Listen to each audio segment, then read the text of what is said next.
우리가 신앙생활을 열심히 해오다가 우리의 인생에 예기치 못한 위기와 고난과 어려움을 맞닥뜨리게 될 때가 있습니다. 건강의 위기, 가정의 위기, 재정적인 위기와 또 관계의 위기를 겪게 될 때에 때로는 신앙의 뿌리가 흔들리고 깊은 우울감과 절망과 좌절감에 빠질 때가 있습니다. 나는 그 누구보다 하나님을 사랑하고 하나님께 헌신해 왔는데 어떻게 내 삶에 이런 고난이 찾아올 수 있는가? 하나님 살아계시면 나에게 이럴 수 있는가? 라는 그런 질문이 마음을 떠나지 않을 때가 있습니다. 특히 사랑하는 사람이 갑작스러운 사고나 예상치 못한 질환으로 인해 고통을 겪거나 먼저 세상을 떠나게 될 때 우리의 마음에 깊은 낙심과 절망 그리고 하나님께 대한 시험이 들 때가 있습니다. 성경에도 이러한 사례를 우리는 너무나 쉽게 찾아볼 수가 있는데요. 온전하고 정직하여 하나님을 경외하는 악에서 떠난 사람이라 일컬음 받았던 욥은 하루아침에 모든 재산과 모든 자녀들과 건강을 잃어버리게 되었고요. 그는 차라리 어머니의 태선애가 유산되었더라면, 출산할 때 죽었더라면 좋았을 것이라고 탄식하는 그러한 고백을 했습니다. 선지자 예레미야는 하나님의 말씀을 충실히 전했지만 모두가 그를 외면하고 조롱하며 협박으로 그를 대하였고, 그는 깊은 절망과 외로움과 스트레스 가운데 차라리 내가 태어나지 않았더라면 좋았을 것을, 이렇게 예레미야 20장 14절에서 탄식의 고백을 했습니다. 또 우리가 시편을 읽다 보면 시편 기자들의 절망스러운 그런 고백을 듣게 될 때가 있는데요. 시편 6편 6절에 보면 내가 탄식함으로 피곤하여 밤마다 눈물로 내 침상을 띄우며 내 요를 적시나이다, 이러한 고백이 있고요. 또 시편 42편 5절에 보면 내 영혼아 내가 어찌하여 낙심하며 어찌하여 내 속에서 불안해하는가, 이러한 고백처럼 낙심해 있고 또 불안해 있는 그 마음의 심령을 토로한 고백들이 있습니다. 그리고 오늘 본문 열왕기상 19장에서 우리는 우울과 좌절의 늪에 빠져 하나님께 죽여주시기를 구하는 엘리야의 모습을 발견하게 됩니다. 왜 엘리야는 갑자기 죽음을 생각할 만큼 극심한 우울증과 좌절에 빠지게 되었을까요? 열왕기상 18장 말씀을 보면 우리가 그 이유에 대해서 생각해 볼 수가 있는데요. 엘리야는 아합 왕에게 이스라엘이 국가적인 재난과 또 기근에 시달리며 고통에 처한 이유는 그들이 하나님을 버리고 바알의 우상을 따라갔기 때문이라고 경고합니다. 그리고 그는 아합 왕에게 바알과 아세라 선지자들을 불러 갈멜산으로 모아라, 여호와가 진짜 하나님인지 바알이 진짜 하나님인지 한번 증명해 보자라고 그렇게 대결을 신청합니다.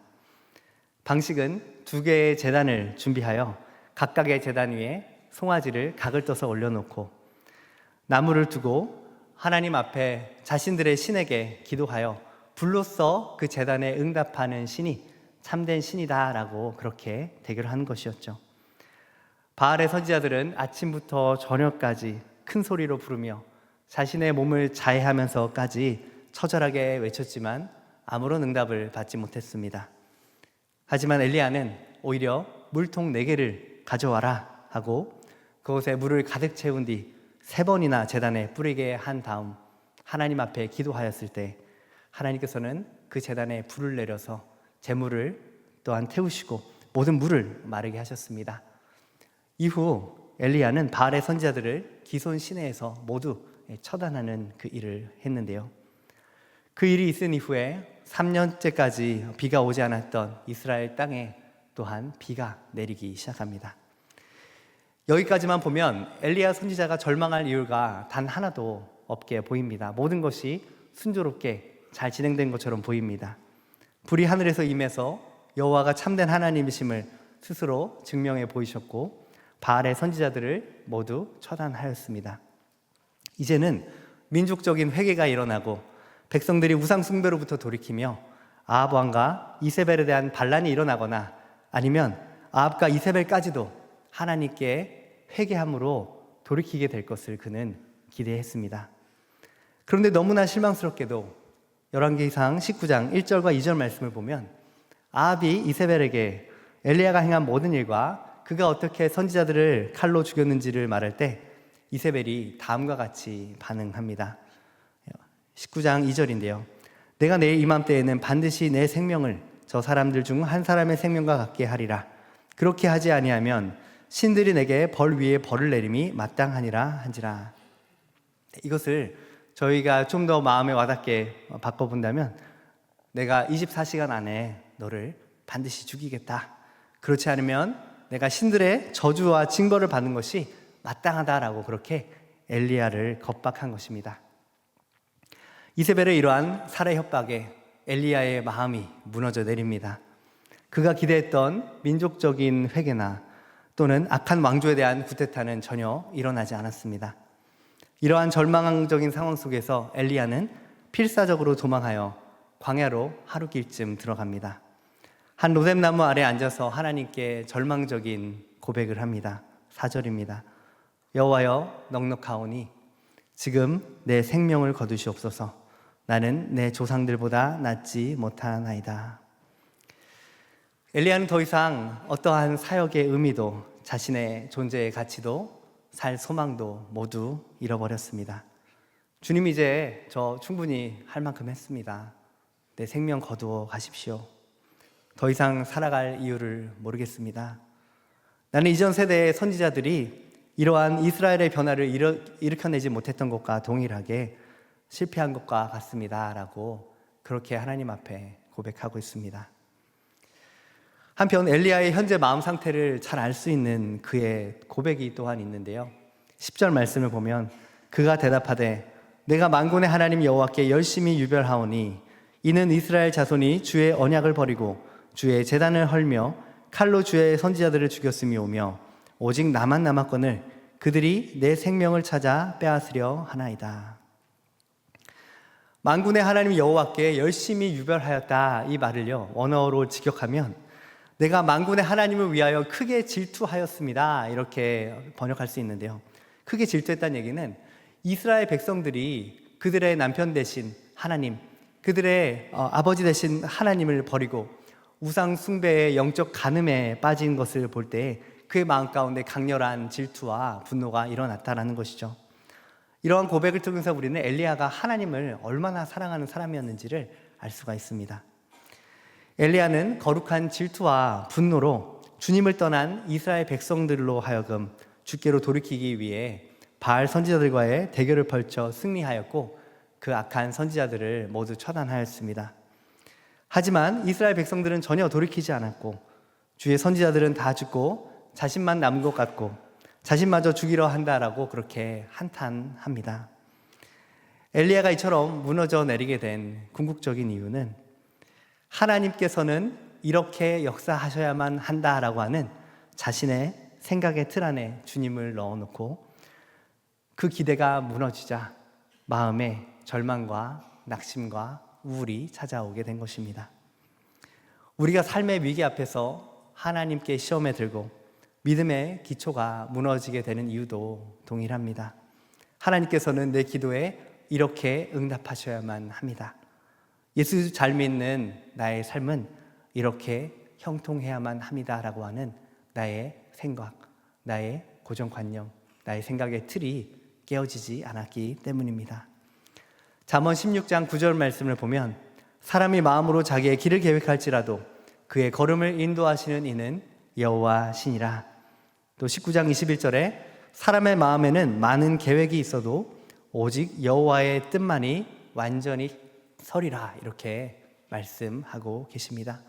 하나님의 뜻은 우리의 뜻보다 높고 하나님의 계획은 우리의 계획과 다르다고 이사야 55장에서 말씀하고 있는데요. 물론 그 누구도 사랑하는 가족이 위중한 질병에 걸렸을 때 치유되고 회복하기를 위해서 기도하지 그 질병으로 돌아가시는 것을 담담하게 받아들이실 수 있는 분은 아마 아무도 없으실 것입니다. 좀처럼 잘 응답되지 않는 것만 같은 배우자와 자녀의 영혼 구원을 위한 기도, 예배 회복을 위한 기도, 갑작스럽게 찾아온 경제적인 위기와 어려움, 부부관계의 갈등과 사춘기 자녀와의 소통의 문제, 수험생 자녀의 스트레스, 또 취업과 결혼, 출산의 어려움, 질병과 수술, 장애와 절망의 상황 등 우리의 인생 가운데에는 우리가 기대하고 바라던 기도의 제목이 우리가 원하는 대로 응답되지 않아 우리의 마음의 절망과 낙심과 하나님께 대한 시험이 찾아올 때가 있습니다. 우리 자신이 그 당사자가 아니라 할지라도 주변에 이와 같이 기대가 무너지고 예상치 못한 고난 가운데 낙심하여 우울과 절망 가운데 힘들어하는 분들이 계실 것입니다. 여러분들은 이러한 절망 가운데 계신 분들이 여러분의 주변에 있다면 어떻게 대하시나요? 우리는 각자가 가진 다양한 세계관에 따라서 다른 반응과 또한 대응을 하게 되는데요. 그 몇 가지를 함께 살펴보고자 합니다. 먼저 영적이고 도덕적인 접근 방법입니다. 이 방식은 욥의 친구들과 같이 반응하는 것인데요. 당신에게 고난과 어려움이 찾아온 걸 보니 뭔가 회개하지 않은 죄가 있는 게 틀림없어. 당신의 문제는 철저히 회개하고 기도해야 해결이 돼. 믿음이 부족해서 그런 거야. 모든 고난은 죄에 대한 하나님의 징계이고 징벌이라는 그런 관점에서 해석하시는 분들은 방법론적으로 접근을 합니다. 빠른 답을 제시하면서 이렇게 하면 빨리 해결이 될 거야 라는 접근 방식으로 사람들에게 나아가죠. 모든 생각나는 죄를 회개했나요? 악한 영에 대해 대적 기도를 했나요? 주의 보혈로 덮었나요? 하나님께 인생을 온전히 올려드리는 위탁드리는 기도를 드렸나요? 문제가 끝까지 해결될 때까지 작전 기도 해봤나요? 아니면 사생결단으로 금식 기도 해보셨나요? 이렇게 문제들에 대해서 도덕적인 또는 영적인 방식으로 대하는 경우들을 참 많이 찾아볼 수가 있습니다. 물론 정말 죄의 문제 때문에 하나님의 징계를 받고 있다면 이러한 해결책이 도움이 될 수도 있습니다. 하지만 욥과 또 엘리야 그리고 성경에서 고난을 받은 수많은 사람들의 경우에 볼 때 이와 같은 처방이 해당되지 않는 경우도 참 많이 찾아볼 수가 있습니다. 그렇기에 성급한 일반화와 또 상대방에 대한 판단을 우리는 보류해야 합니다. 또 한편으로는 심리 상담적인 접근을 하는 경우도 있습니다. 그 누구도 당신이 처한 이 상황을 판단할 수 없고 정죄할 수 없습니다 라고 위로의 말을 건네죠. 어렵고 힘든 일 있으면 일단 말로 풀어보세요. 누군가에게 한번 털어놔 보세요. 당신은 잘못한 거 없습니다. 당신은 상처받은 것이고 당신은 피해자입니다. 이거 다 마음의 문제입니다. 어떤 과거의 사건 때문입니다. 상처와 쓴뿌리 때문입니다. 부모의 양육 방식 때문입니다 라고 하면서 그 마음을 위로하고 과거의 어떤 사건의 그 원인을 돌리고 그가 편안하게 마음을 털어놓을 수 있도록 도와주는 심리 상담적인 방식이 있고요. 또 과학적이고 의료적인 접근을 하는 경우도 있습니다. 우울증에 걸렸다고요? 마음에 소망이 없고 절망감만 든다고요? 빨리 신경정신과 가서 약 처방받고 그거 먹으면 금방 좋아져. 기도만 한다고 될 일이 아니야. 진단받고 약 받아서 먹으면 해결돼. 이렇게 쉬운 또한 해결책으로 제안을 하는 경우도 있죠. 물론 요즘 우울증과 공황장애 또는 ADHD 또 조울증, 조현병 등 여러 가지 정신적인 어려움을 당하는 그러한 가족들 또는 본인이 그러한 어려움을 겪는 경우들이 있는 경우가 있죠. 그때 실제로 신경정신과 상담을 받고 처방을 받아서 큰 도움을 받고 어려움을 해결받는 경우들 저도 굉장히 많이 보았습니다. 그래서 실제로 그와 같은 어려움이 있다면 진단을 받고 또 증상들이 의심이 된다면 병원의 치료가 적극적으로 권면이 되는 그런 시대를 우리는 살고 있습니다. 하지만 우리가 절망 가운데 있는 사람을 만날 때 너무나 그냥 단순하게 그거 다 호르몬의 문제이고 뇌의 화학적인 반응의 문제야. 약 먹으면 해결돼 라고 그렇게 단순하게만 대응을 하고 그렇게 사람을 대한다면 우리는 그 사람의 전인적인 회복에 많은 부분을 놓칠 수가 있습니다. 또한 육신적인 접근을 하는 방식도 있는데요. 어려움에 처한 사람, 낙심하고 절망하고 우울 가운데 있는 사람을 대할 때 내가 맛있는 거 사줄 테니까 먹고 힘내. 밖에서 나와서 햇볕도 많이 쬐고 좀 걷고 그래도 생각이 떨쳐지지 않으면 달리기를 하면서 한번 훌훌 털어내보자. 뭔가 마음이 찌푸둥하면 좋은 스파에 가서 사우나도 하고 고급 마사지도 받고 요가도 하고 하면 마음에 평안이 올 거야. 이러한 접근을 하는 경우도 있습니다. 우리 각자가 가진 세계관에 따라서 우리는 모든 것을 육신적 차원에서 또는 의료적 차원에서 또 심리 상담적 차원에서 또는 영적, 도덕적 차원으로 그렇게 축소시키고 한쪽으로 치우치는 경향이 있습니다. 하지만 하나님께서는요, 사람을 지으실 때 영혼육을 가진 전인격적인 존재로 사람을 지으셨습니다. 그래서 우리 하나님께서는요, 절망 가운데 있던 엘리야를 일으키실 때 전인적으로 치유하십니다. 우리의 하나님은 전인적인 치유자이십니다. 그래서 하나님이 엘리야를 어떻게 치유하셨는지를 한번 살펴보겠습니다. 먼저는 육신적인 회복입니다. 5절에서 8절 말씀에 보면 이제 로뎀나무 아래에 누워 자더니 천사가 그를 어루만지며 그에게 이르되 일어나서 떡을 먹으라 하는지라. 본즉 머릿맡에 숯불에 구운 떡과 한 병 물이 있더라. 이에 먹고 마시고 다시 누웠더니 여호와의 천사가 또 다시 와서 어루만지며 이르되 일어나 먹으라. 내가 갈 길을 다 가지 못할까 하노라. 이에 일어나 먹고 마시고 그 음식물의 힘을 의지하여 40주 40야를 가서 하나님의 산 호렙에 이르니라. 아멘. 하나님께서 절망과 낙심 가운데 있던 엘리야를 위해서 하신 첫 번째 일이 무엇입니까? 엘리야에게 천사를 보내셔서 숯불에 떡을 굽게 하시고 숯불에 구운 떡과 물을 그에게 주시고 또 어떻게 하셨습니까? 그를 어루만지셨다, 이렇게 말씀에 기록되어 있잖아요. 하나님은요, 절망한 엘리야 선지자를요 다그치거나 훈계하거나 정신 차리고 똑바로 기도해라, 이렇게 말씀하지 않으셨습니다. 조용히 그를 찾아오셔서 그를 어루만지시고 떡을 숯불에 구워 물과 함께 주시면서 그를 먹이셨습니다. 7절에 보면 또 다시 오셔서 어루만지시고 다정하게 밥상 차려주시고 일어나 하나님의 산 호렙으로 갈 수 있는 건강과 체력과 힘을 더하여 주셨습니다. 이처럼 주님의 따뜻한 그러한 손길과 맛있는 밥상에 힘입어 엘리야는 40일을 걸어 하나님의 산 호렙까지 갈 수 있었습니다. 하나님께서 엘리야의 육신적인 케어를 먼저 하셨음을 우리가 집중해 볼 필요가 있습니다.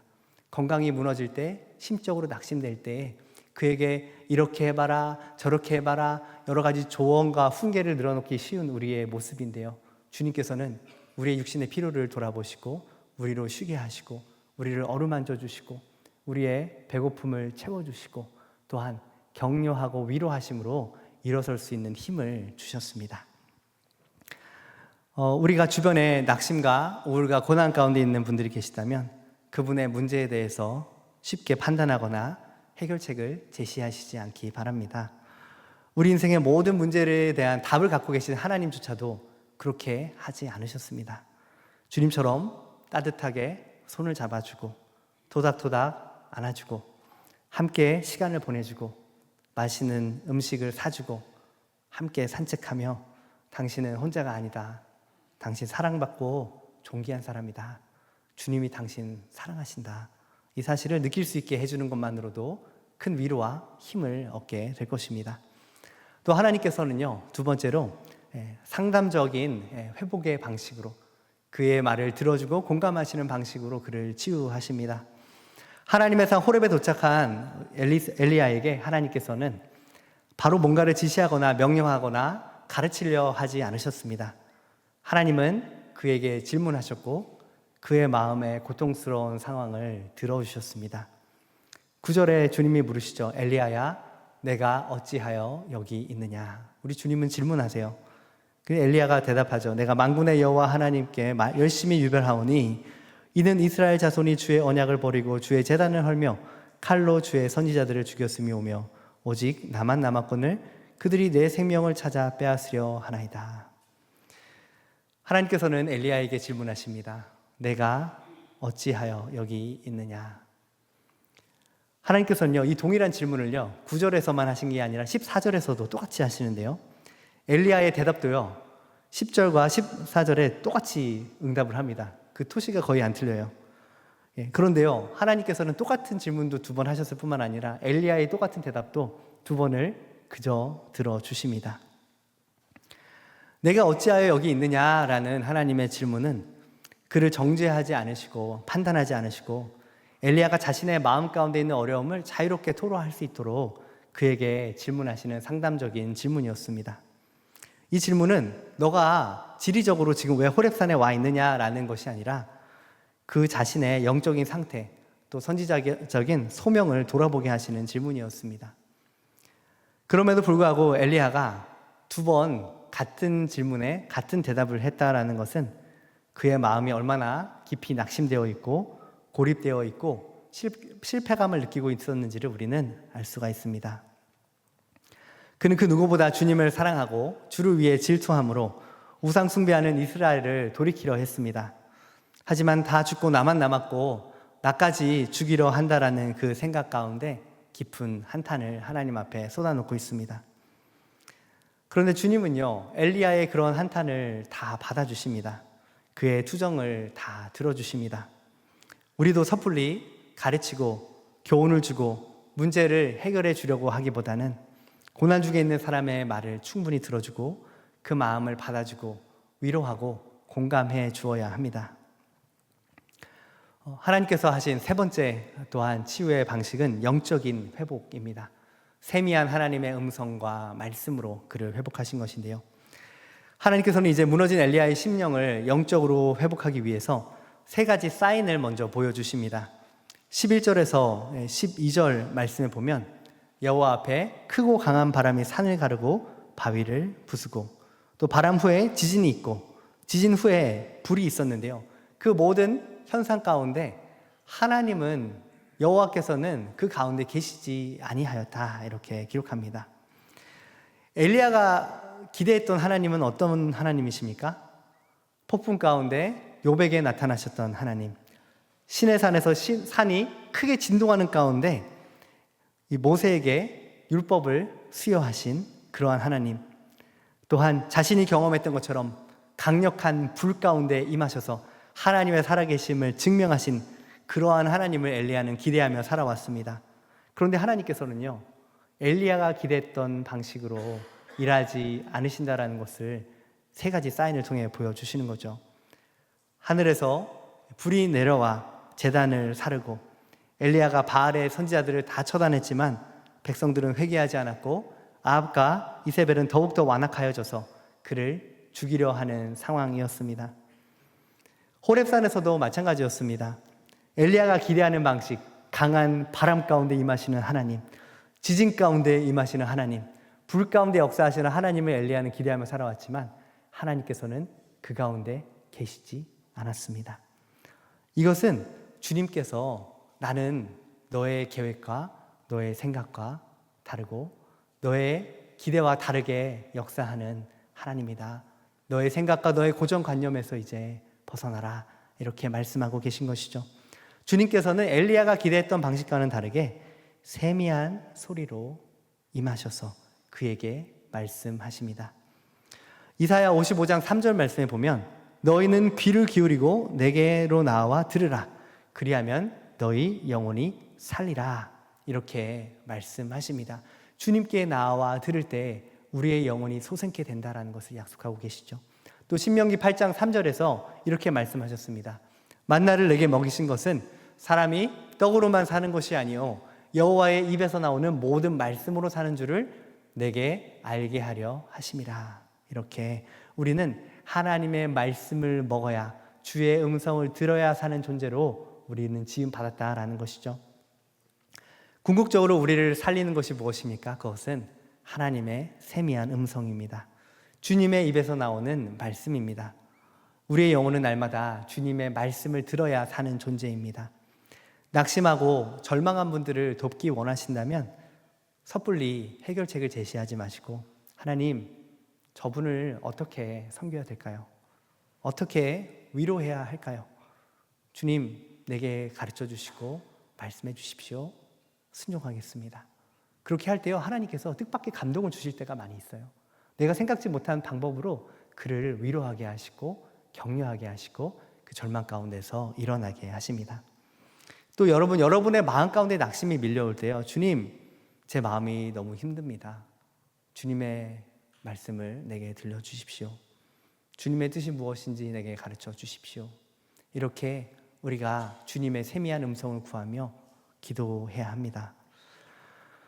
때로는 정말 마음에 아무런 힘이 없을 때, 아무것도 할 수 있는 능력이 없을 때 내 마음의 상태를 잘 표현할 수 있는 찬양을 틀어놓고 그 찬양을 때로는 따라 부르며, 또는 성경을 펴서 묵상하고, 또 시편 기자들 가운데 절망과 고통 가운데 있었던 분들의 고백을 따라 읽으며, 하나님, 제 마음이 딱 이렇습니다.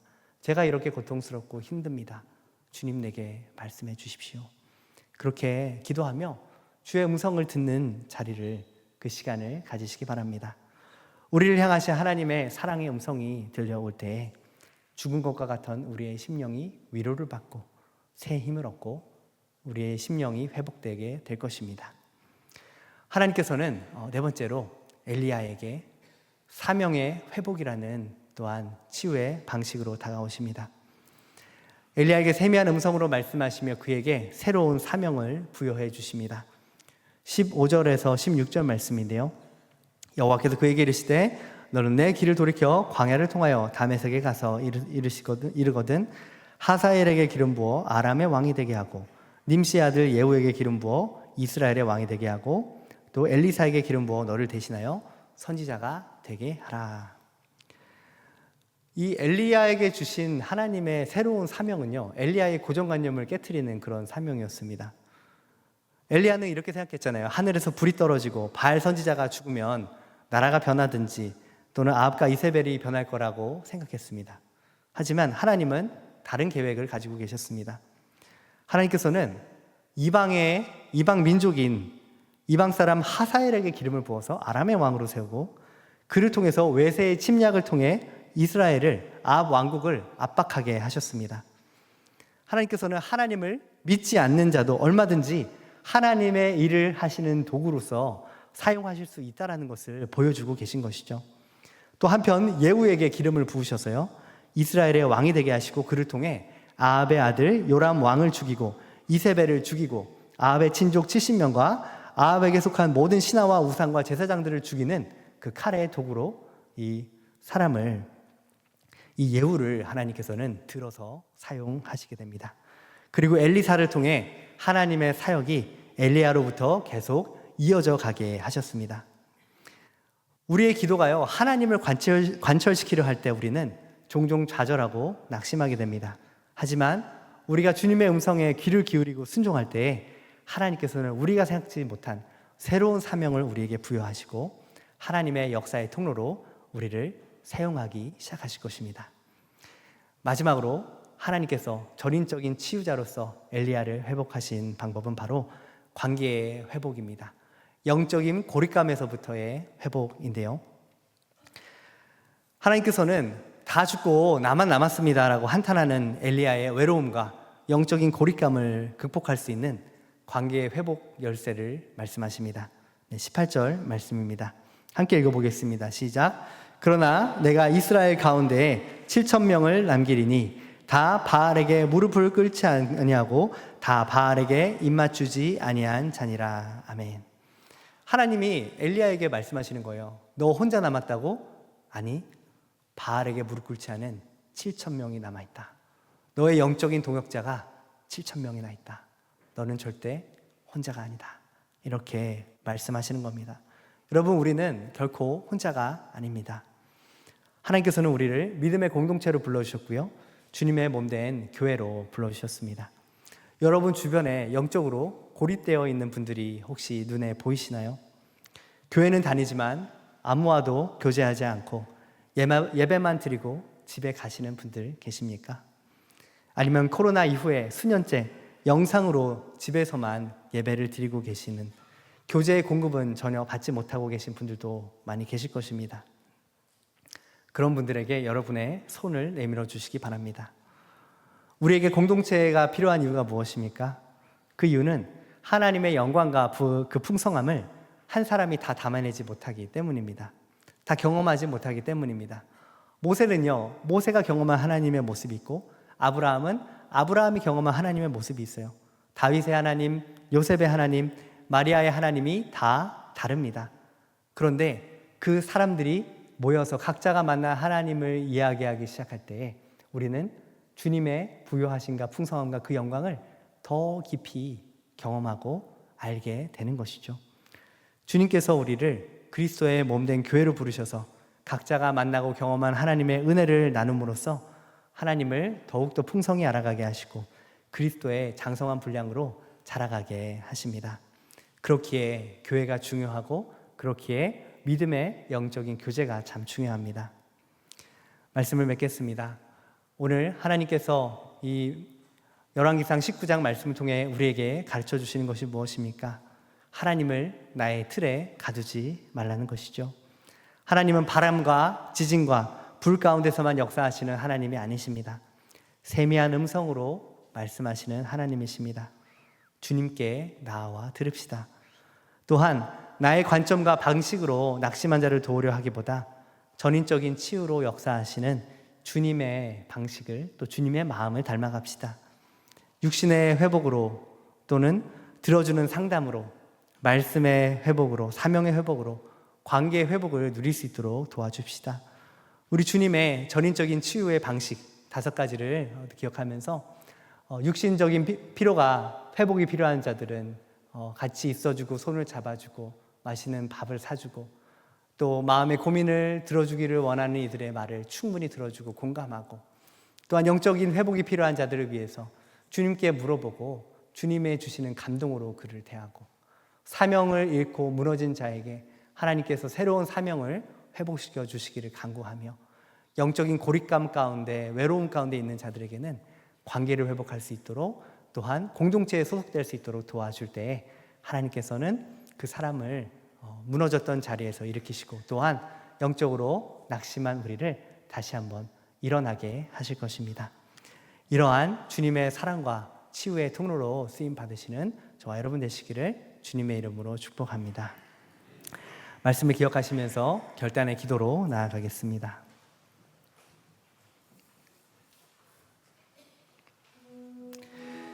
하나님 감사합니다. 오늘 엘리야의 처절하게 실패하고 무너진 그 자리, 절망의 그 자리 가운데 있을 때 하나님께서는 부드럽게 그를 찾아와 주셔서 그를 어루만지시고 그에게 떡과 물을 주시며 그가 다시 한번 일어날 수 있는 육신의 힘을 더하여 주셨음을 기억합니다. 또한 하나님, 주님 그의 말을 충분히 들어주시고 공감하시고 위로하시고 질문하시면서 그의 마음에 있는 모든 응어리를 털어내게 하셨고 주님께서는 세미한 음성으로 임하셔서 그에게 말씀하여 주셨고 새로운 사명을 주셨을 뿐만 아니라 영적인 고립감에서 벗어날 수 있도록 관계의 회복을 명하여 주셨습니다. 우리도 이런 전인적인 치유자가 되게 하여 주시고 치유와 사랑의 통로가 되게 하여 주시옵소서. 감사드리며 예수 그리스도의 이름으로 기도합니다. 아멘.